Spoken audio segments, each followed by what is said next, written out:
Every dollar less that we collect from these development projects means a dollar less to maintain Brooklyn Bridge Park. And I wonder what these elected officials would suggest we do to make up those dollars, since we know that they don't like the development in the park to begin with and have tried on successive occasions to reduce it. And I assume we'll continue to do that in the future.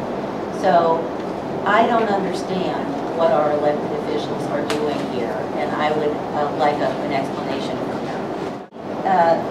If the projects bring in less money to the park because they're paying higher wages to union employees, then we have to build more commercial development in the park. That's just that's the way it goes. I mean, that's reality.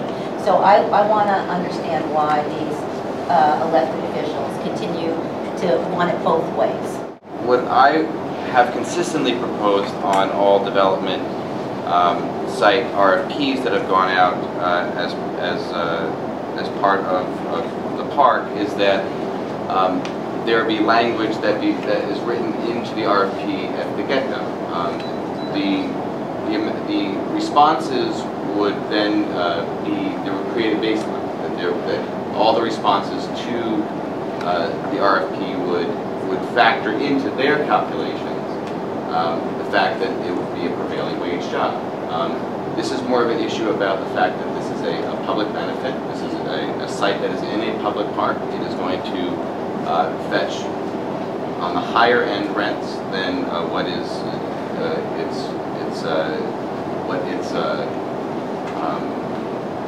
cohorts in the neighborhood are fetching in terms of commercial space, and it is going to be premier commercial space in the city with some of the best views that we have. It's part of a public park. It has been my position consistently that economic development projects in New York City where we are conferring public benefit on private institutions, private developers, that there ought to be standards in place, labor standards that are consistent with who I believe that we ought to be as a city in making sure that we're providing decent jobs, living wage jobs, as well as labor standards and work standards that are commensurate with a project that demands this type of respect. And so I think that it's not necessarily a trade-off of one-to-one, because if we create the baseline that we are a city that insists on that type of standard in development practice, then I think that you would see a rising tide that would lift all boats. What you said makes no sense in terms of the finances of this park. If we put it in the RFP, it would just mean that we would get bids for less money, and we would have less money to maintain this park. And there are competing goods here, as Mr. Wong knows. That there are competing issues here. That there is the public good of Brooklyn Bridge Park, and there's the public good of prevailing wages and labor unions. And I support labor unions, but I think that we have to consider the balance here, and you can't ignore that. To the extent that we get less money for these projects, and we're not conferring a benefit on these developers, they are paying us. That is the whole point. We are monetizing this value to benefit Brooklyn Bridge Park. That is a public good. You weigh that against your desire to have labor unions on these sites, and you have to make a choice. You can't avoid the choice. It's a difficult question, but as a member of this board, my fiduciary duty is to make sure that we have enough money generated from these development sites to pay our maintenance costs. That's a fixed number.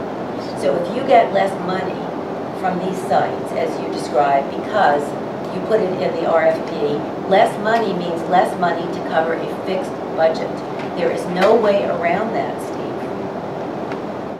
If there's greater revenue as a result of this, then we can consider, and we ought to consider, where there are public benefits.